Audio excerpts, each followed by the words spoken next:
Welcome to the Real News Network. I'm Paul Jay. So the Mueller report has been handed over to the Attorney General, who handed over his memo to Congress, and we're expecting sooner or later some real parts of the Mueller report will be handed over to the Congress. Of course, they're asking for everything. But as everyone knows by now, the report found no collusion with the Russians in the interference in the elections. Here's Trump sitting next to Prime Minister Netanyahu from Israel, and Trump's obviously pleased. Here's a clip of that.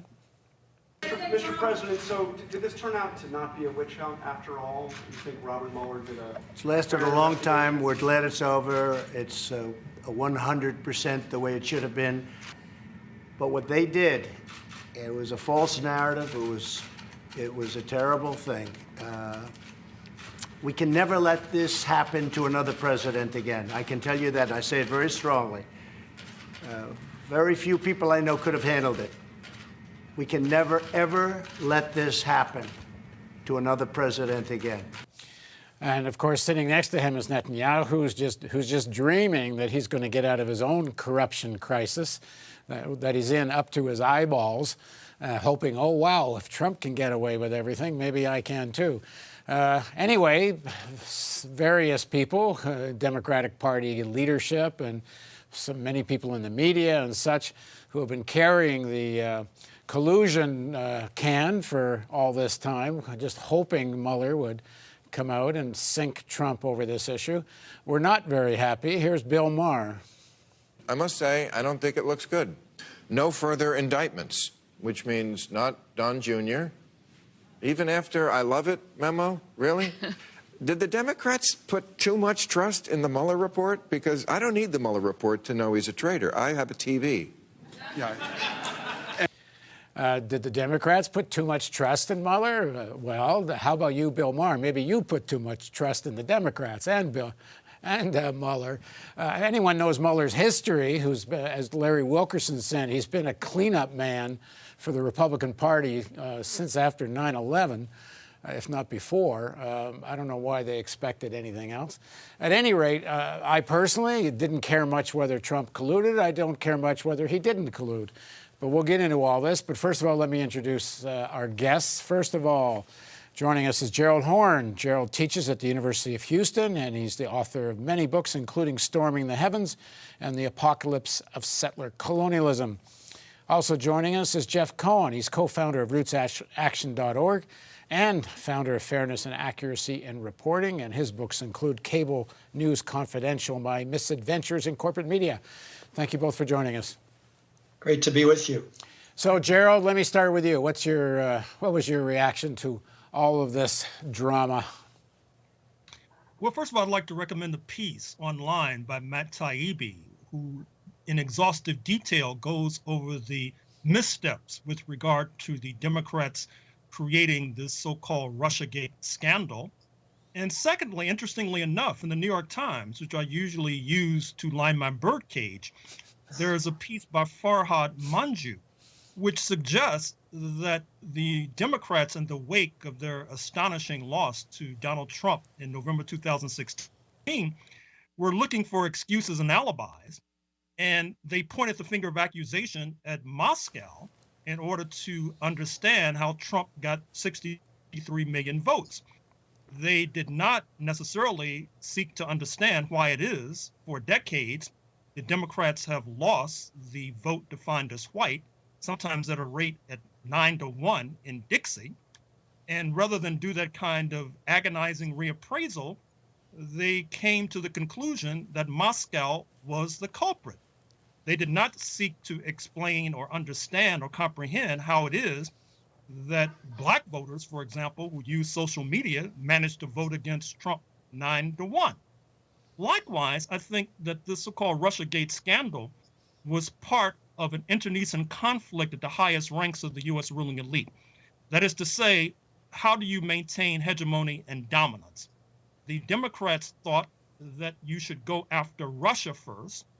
Mr. Trump and those around him are putting the pressure on China. Mr. Trump won the electoral argument in November 2016, and that has led to an uproar, not least since so many in this country are heavily dependent upon an anti-Moscow psychosis to make a standard of living that they consider to be comfortable. And voila, out of that stew comes this 22-month investigation involving subpoenaing witnesses and documents and all the rest.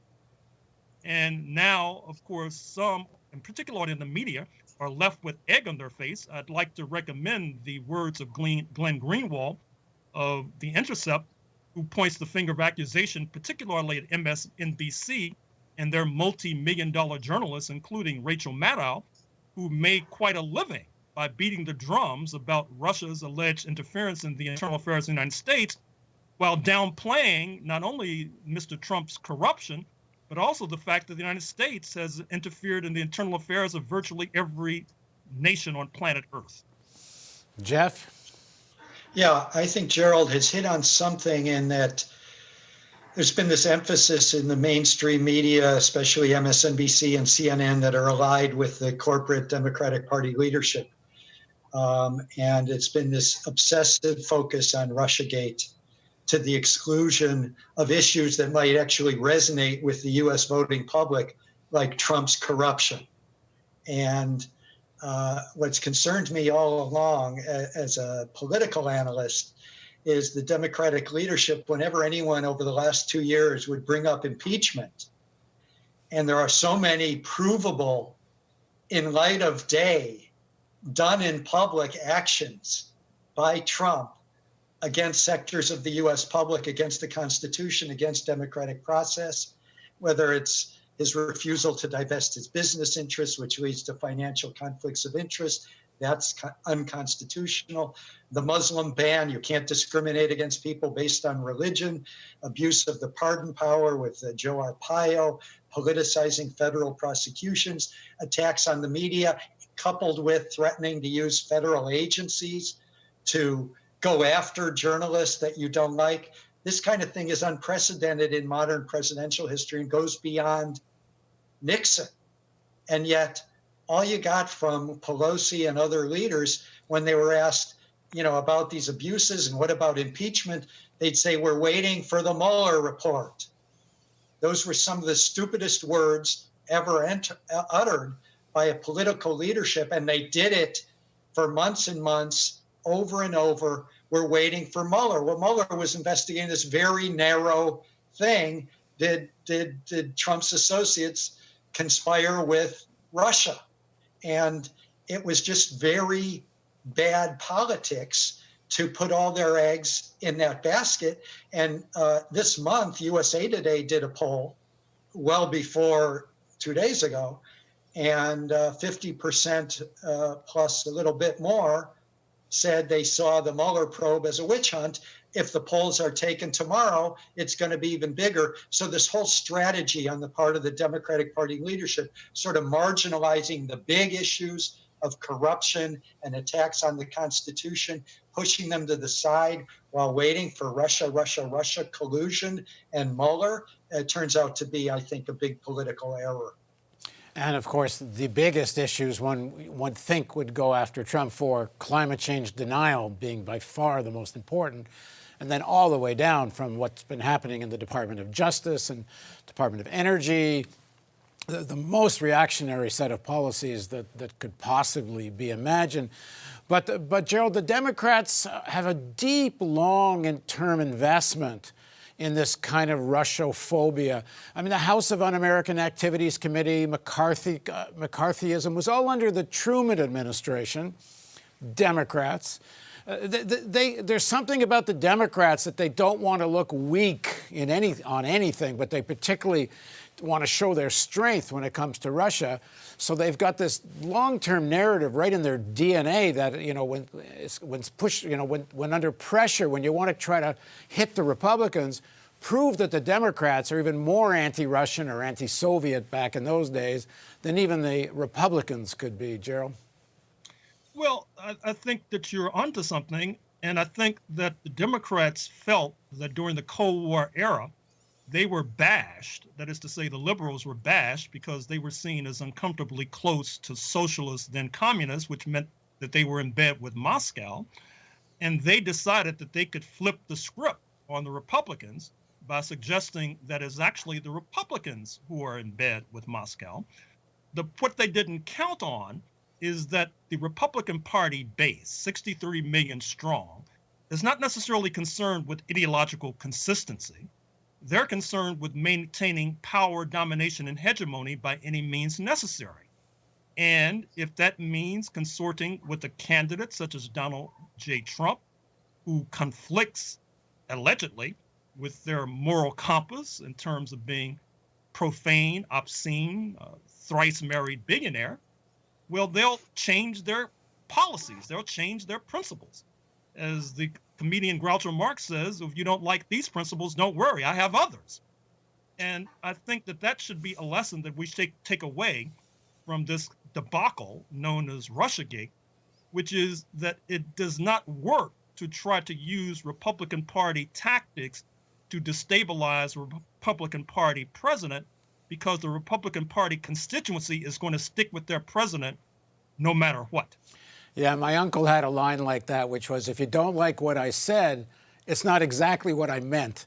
And now the Democrats, after putting so much into this collusion argument, are now going to have to switch gears and move to the corruption argument.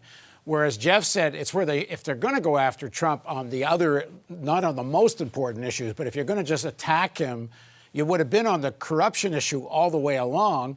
Now going on the corruption issue is going to look like sour grapes after you lost on the collusion, Jeff. Yeah, it's bad strategy. I mean, in November, there were exit polls, November 2018, and they found that virtually no voters cast their vote based on the Russia investigation. However, if the Democrats and MSNBC, which was wall-to-wall Russiagate, imagine if they had focused on Trump's greed and self-interest and self-dealing and violations of the Constitution's clauses that you can't accept a financial benefit if you're in office, if you're the president. So it turns out to be a bad strategy. The good news is, and Aaron Mate, who used to be on Real News Network and wrote all these important articles for The Nation as well, a skeptic of the Russiagate narrative, he said the good news is now the resistance can turn to the big issues, the real issues that were often marginalized by this strategy of waiting for Mueller. Yeah, I actually don't agree with that, because the issue of collusion, yes, maybe Mueller put that away, but the fundamental issue that the boogeyman is the Russian interference in the election, the Mueller report reinforces. As far as I understand it, the Mueller report is going to confirm that the Russians did interfere in the elections. And it's the underlying assumption that this is such a horrendous thing that's the real problem. The collusion was secondary. The real issue is the Russophobia, because even if the Russians did any of what they're accused of doing, and I think what's in the public domain, one can still remain skeptical of that, but even if they did, this is just normal stuff that big competitive countries do with each other. And I mean, the United States, we know, interferes in every election on earth, as Gerald said. Even Canada, as I've told this story before on the Real News, the 1961 election, Kennedy actually sent the pollster Lou Harris up to Ottawa, and out of the basement of the U.S. Embassy ran Lester Pearson's election campaign and framed the arguments based on what was then very modern polling methods. Lou Harris kind of invented all this stuff. And they defeated Diefenbaker. Why? Because he wouldn't let nuclear missiles into Canada. So I mean, this goes on all the time. Why raise it to such a crazy level? Well, I think it's partly connected with, in the very beginning, as Gerald said, China was the Trump administration's target, and of course Iran. We should never forget that. And they wanted to kind of have a sort of détente with Russia, not only because to focus on China and Iran, but Tillerson had a big energy play, a former Secretary of State and former head of Mobil Oil. They were going to make a deal with Putin to have a major investment into getting into Russian oil reserves. So there was even a whole level of kind of corruption going on there. So the underpinnings of all of this didn't serve the underlying narrative of the Democratic Party, the Russophobia, and especially the underlying narrative of the military-industrial complex that absolutely needs the Russians to be the existential enemy. Gerald. Well, I think basically U.S. imperialism is now facing the worst of both worlds from its point of view. It has China clearly in the crosshairs, but it's not clear as to whether or not that anti-Beijing strategy will work. And it's also managed to alienate Russia. That is to say that Mr. Trump, because perhaps of pressure from the Democrats, has been arming the fascists in Ukraine, has come almost face to face and nose to nose with Russian troops in Syria, has been pressuring Berlin to ditch the gas deal with Russia as well. And so instead of the Henry Kissinger-like strategy, which he enunciated for Mr. Trump in the pages of the Financial Times just last year, whereby he suggested that Washington needs to pivot towards closer relations with Moscow in order to bludgeon a rising China, the flip side of what he was managed to execute in the early 1970s when he leaned towards Beijing in order to undermine Russia or undermine the Soviet Union. Now the United States is faced with both antagonists, not to mention a resurgent Iran. Jeff? Yeah. Well, get back to the origins on the part of the Democrats. They had a lousy candidate for president. She was seen as corrupt. She was seen as the status quo. And as has been said earlier by you guys, there was an interest on their part to say it wasn't us. We didn't do anything wrong. It was the Russians, or it was Comey's intervention. So there was the origins of this is partly to blame someone else. I believe, and this is what the Matt Taibbi and Glenn Greenwald and Aaron Maté critique is, that the mainstream media coverage of this has been abominable. And almost anything said about Russia, and I'm no friend of Putin, but almost anything said about Russia in the last 2 years could be said, didn't have to be true, and so much of what they said turned out to be false. You know, you had NBC and CNBC saying the Russians used this supersonic microwave technology to attack U.S. diplomats in Cuba. Turned out to be a crock. You had the Washington Post reporting that the Russians had hacked into the grid, the electric grid, the utility in Vermont.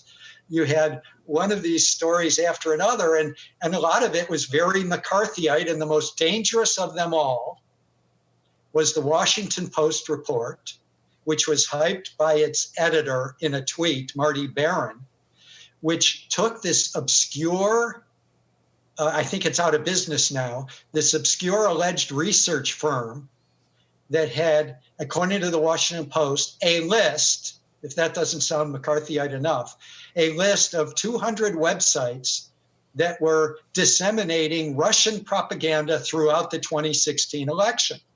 And the Washington Post ran this garbage. And if you looked at the list, you found organizations like truthdig.com, very solid journalistic outfit, truthout.org, and Black Agenda Report. So you have, I think, in the mainstream media, a lot of this Russia baiting, which ended up being McCarthyite, and you had Glenn Greenwald was accused of being pro-Russian and an apologist for Trump. It never ends. It's very dangerous. I am a critic of Putin.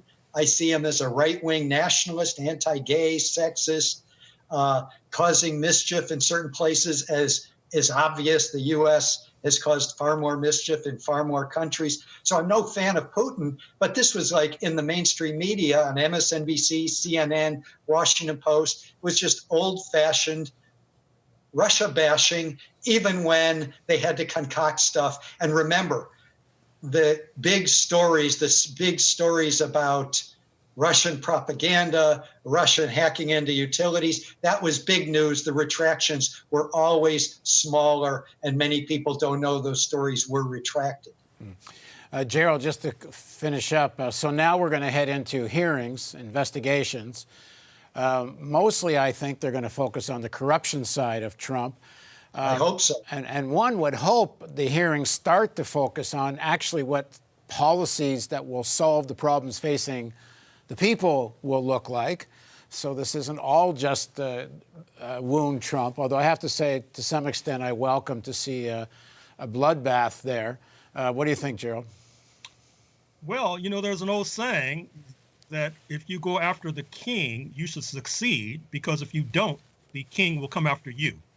And I think that Mr. Trump is now baying for blood, as are Republicans on Capitol Hill. Senator Lindsey Graham has already announced that he's going to turn the tables and begin to investigate the Democrats, investigate the Hillary Clinton campaign, their alleged connection to the so-called Steele dossier, which I think should open the door to other kinds of foreign interference in the internal affairs of the United States, including by British intelligence, including by the Saudi Arabians and the UAE via Thomas Barrack, the Arab-American billionaire who was one of Mr. Trump's closest comrades, including by Israel, which has a demonstrated record of interfering in the internal affairs of the United States.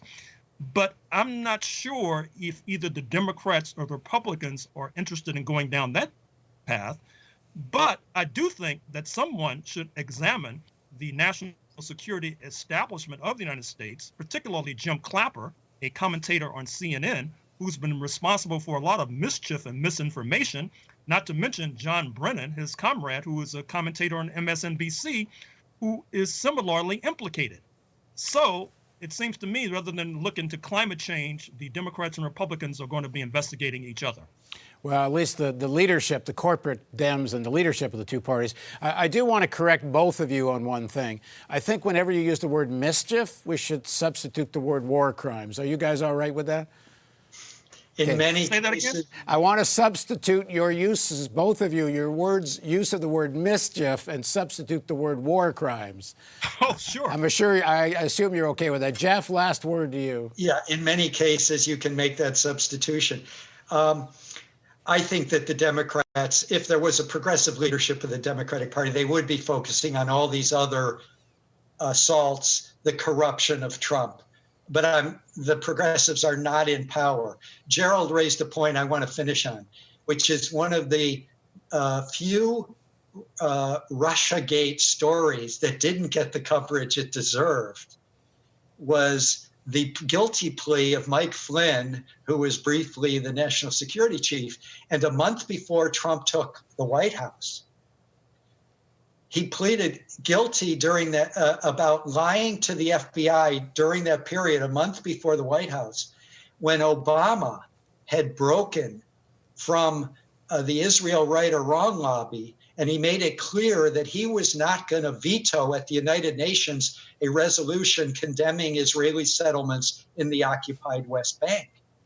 And in the guilty plea documents, you look at the court documents, it wasn't really collusion with Russia so much as it was collusion with Israel, because what was described as a very senior Trump official directed Flynn, while Obama is still the sitting president, to contact the Russian ambassador to the U.S., Kislyak, and ask Kislyak if the Russians would block the Israel resolution at the United Nations. And they apparently also reached out to Egypt to block it. So, I mean, you had some real interesting evidence of collusion, but it was sort of the Trump transition team colluding with Israel, and it just never got the attention. It was one of the few Russiagate stories that got very little attention. All right, thank you both for joining us. Thank you. And thank you for joining us on the Real News Network.